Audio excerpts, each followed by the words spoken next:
Hey guys, back again with another video. This is going to be my TLC 2015 review video. I haven't done reviews for many of the pay-per-views this year. It's purely just been a case of because I've been watching the pay-per-views as and when I can.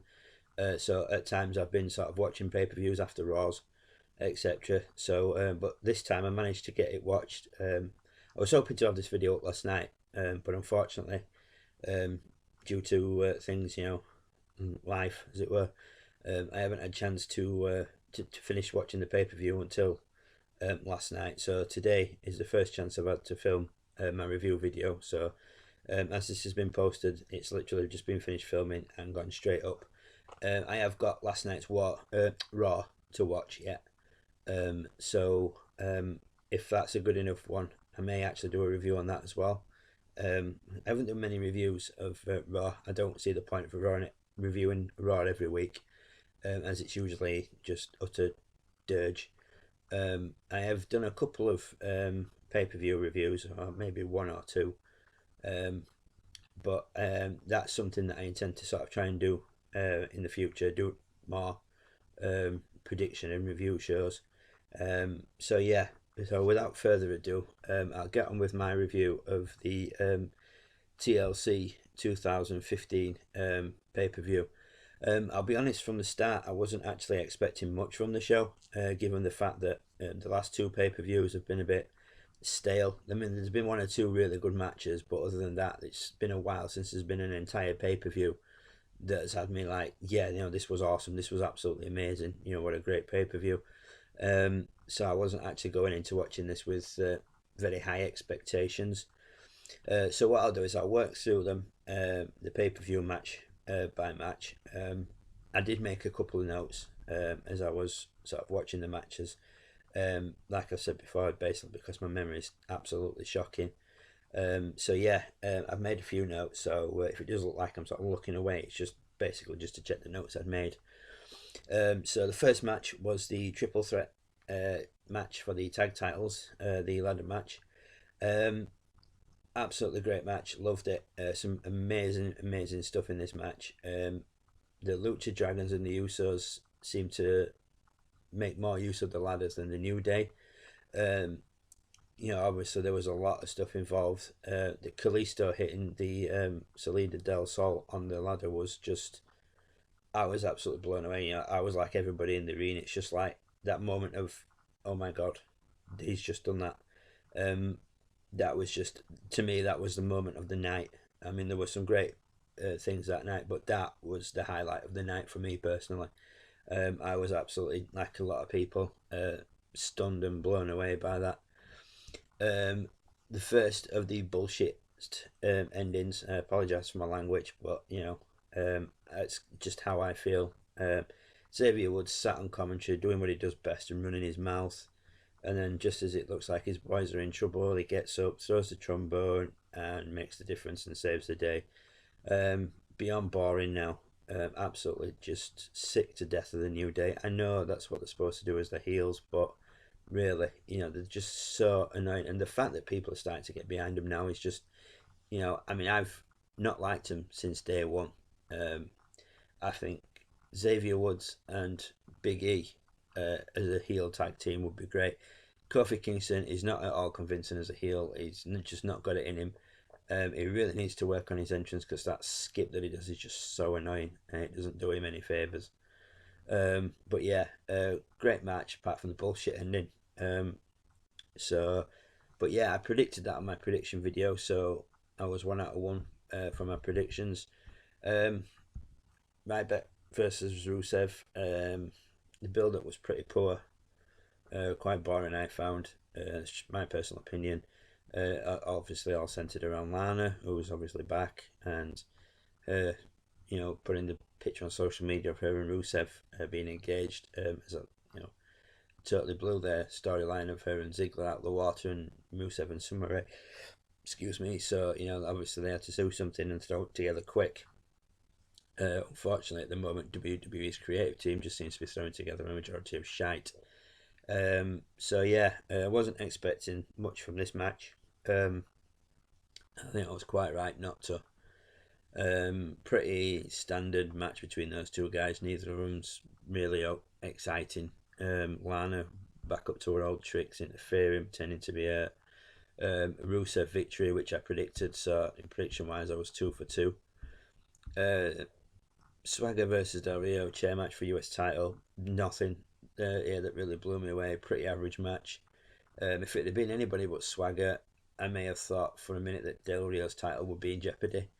But with it being Swagger, I knew it was pretty much guaranteed that Del Rio would win, which he did. So that made me 3 for 3 on my predictions. Dudleys, Rhino, and Tommy Dreamer versus the Wyatt family. I was expecting Wyatt to win, predicted it. Never thought the Dudleys and Co stood a chance. How can Wyatt call himself the new face of fear? He used that gimmick before he lost to Taker at Mania. So, you know, how can he still call himself that? The new face of boredom, I would definitely agree with. My dislike of Bray Wyatt is just so much to the point of as soon as he comes on screen, it just boils my piss. Which is a shame because I used to be a massive fan of the Wyatts, like I've said in my previous videos. And NXT, I thought they were great when they first came onto the main roster. I was so excited. And then it was just like they ran out of ideas and they ruined them for me. I'm pretty sure they ruined them for a lot of other people, although there is still a massive Wyatt family fan base. But I think that's just purely out of the fact that there's nothing else really, much going for them to cheer for. So yeah, obviously the Dudleys and Co got absolutely destroyed. Decent match. There were some good bits. I liked how at least one Wyatt family member got eliminated. First, I was expecting it to be a Team ECW, but I was surprised to see a Wyatt member go first. But yeah, nothing amazing about this match. It's some good use of weapons. I think the entire reason that they brought in Dreamer and brought Rhino back up to the main roster was just another big fuck you from Vince to ECW, to the legend of ECW. It's a case of such a loyal fan base and everything you had all them years and blah blah blah blah blah. But I'm just gonna squash everything about you every opportunity I get. Absolutely just ridiculous. No need. It was a pointless match. The fact that they just have the Wyatts just going after random people. It was like the Undertaker after Hell in a Cell. He'd just been battered black and blue by Lesnar. So we'll have the Wyatt family come out and destroy him. Wow, that's original. It's just bullshit. If you can't do anything with them, then just take them off screen, send them back to NXT, do something. Come up with some better ideas. Because like I said, for me, the Wyatt family got killed a long time ago creatively. I can't see any of them ever being anything more than tag team title holders. I don't see Bray ever being a world champion. So yeah. Again, I predicted a Wyatt family victory. I was right. That's 4 for 4. So I'm on a bit of a roll. Dean Ambrose versus Kevin Owens IC title. Predicted an Ambrose win. I was so pulling through Ambrose all through the match. I'm a fan of both guys. I must admit I am a Kevin Owens fan. But I am more of a Dean Ambrose fan. I was so happy that Ambrose actually won and he's got the title. He's been so close and so many times. It's almost been like him and Reigns have been held back for everything. But I was so happy when Ambrose won. When the referee counted 3, I was like, it took me a second for it to register. It was like the streak at Mania all over again. But that second pause, I was like, that was 3. He has won. And then when they announced it, it was like, thank God I was actually, thank God I was watching it on my own. Otherwise, my girlfriend and kids would have thought I'd snapped. I was proper cheering and shouting, and God knows what my next door neighbour all thought. But yeah, so happy Ambrose has finally got the title. I hope he gets a decent run. Like I say, I don't know what's happened on Raw from last night.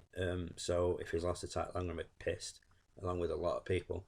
But if he hasn't, I just hope he has a decent title run and they don't, get rid of him as champion for a while. So 5 out of 5 of my predictions. Still on a bit of a roll. Paige versus Charlotte Divas title match. As big a fan as I am of both, I would be lying if I didn't say I was pulling more for Paige. It was a good match, but I would rather have seen a clean win. Charlotte is so capable of putting a good match on. And I realise they've done this heel turn and everything, but um, I would have preferred a clean finish rather than using an exposed turnbuckle. Charlotte is so much better than that. That is a Bella trick. So basically, they've taken Charlotte from up here to down there by having to do something that the Bellas would do. So yeah, but say a good match. I enjoyed it. But given Charlotte's heel turn, like I said, I suppose something was supposed to be not quite right. But an exposed turnbuckle's a bit of a shit ending to what was a great match. I'd read that Paige's mum, Saraya Knight, was supposed to be in her corner. Obviously, goes to prove you can't believe everything you read on the internet. It would have been nice to see Saraya there. It would have been great to have somebody to neutralise Ric Flair. But you never know. Maybe if they get another title match at a pay per view, her mum might be there to do that. Or have her brothers there and a dad, something that would be awesome. The entire Knight family there. But I don't see that happening. But it would be nice. So yeah, prediction wise, I'm 6 for 6. Best. I think that's best I've done for a while. Then we'll come to the big one: Reigns versus Sheamus, TLC match for the WWE World Heavyweight Title. I wasn't expecting much from this match. I just thought, it's two people, two very physical guys, who they'll probably have more of a fight than utilise the stuff at ringside. Boy, was I wrong.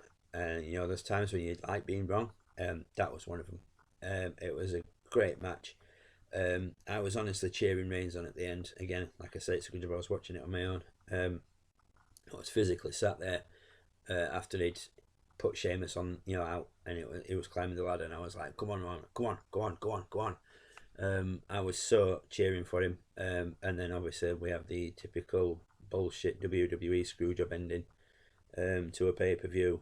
It's the League of Nations, whatever it is, his little group come out, Del Rio and Rusev, to which I then found myself thinking, well, why don't Ryback come out, take care of Rusev, and then Swagger come out, take Del Rio out of the picture, and then obviously give Roman a chance. But then I thought, no, because that would make sense, and this is WWE, so fuck logic, basically.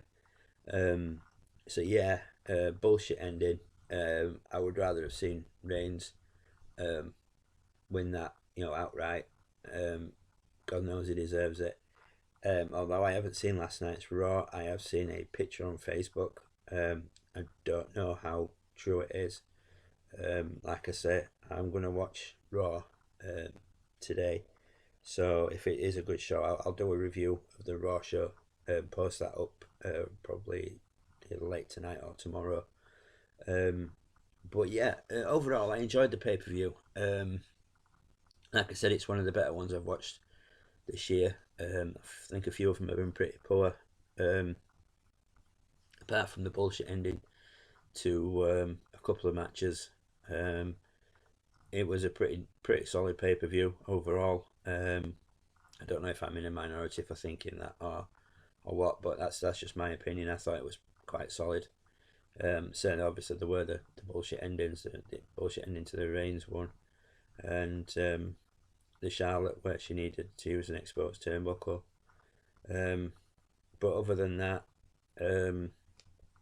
yeah, I felt a bit like the fans there were a bit disrespectful. I'm not going to say the Boston fans, because obviously people travel from all over the country to go to pay-per-views all over the world, for the bigger ones. But when they were started chanting, we want Cena, when the pay-per-view, the headline match was a few minutes in, I was like, the two guys there who are, there for a reason. They've been booked to be there. They're the ones who Vince has decided are going to carry his company for this pay-per-view. I thought they put on a good match. Like I say, I wasn't expecting much, but I was wrong. And then when the crowd started chanting for Daniel Bryan and then started chanting "We miss Rollins," it was like really disrespectful to the two guys in the ring. And that is the downside to wrestling. There's a lot of arsehole fans out there, who will chant stuff like that and think they're being clever and we're proving a point to Vince. No, you're not proving a point to anybody, because you've paid good money to be at that pay-per-view. You've spent a fortune. you've lined his pockets, and then what you think by chanting something like that, you're really going to get to him? No, I really don't think he's that bothered. So yeah, let's say I enjoyed the pay-per-view. Um, Other than WrestleMania, this is probably one pay-per-view I would actually go out and buy on DVD, buy it, straight away. I'd pay full price for. I enjoyed it that much. Most of the other pay-per-views this year have been a bit hit and miss, for lack of a better term. I mean, there are probably a couple that, once Christmas is out of the way, I may actually go and invest in. But yeah, it was good to see a good ending to the year. Pay-per-view wise. I suppose now next one we've got is Royal Rumble, 6 weeks away. So hopefully Raw will pick up a bit, and then obviously Royal Rumble start of the build up to WrestleMania.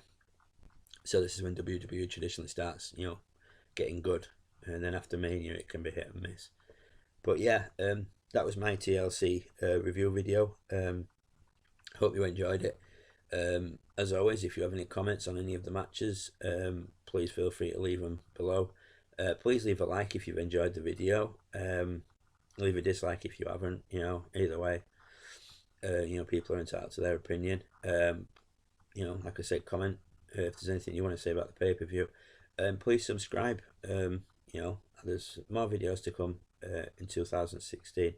I'm going to try and keep it a varied variety. There are some sort of things I'm open to be doing regular, like pay-per-view predictions and reviews. So yeah, thanks again for watching, guys. I'll be back pretty soon with a video for you, hopefully. So yeah, for now, guys, catch you later.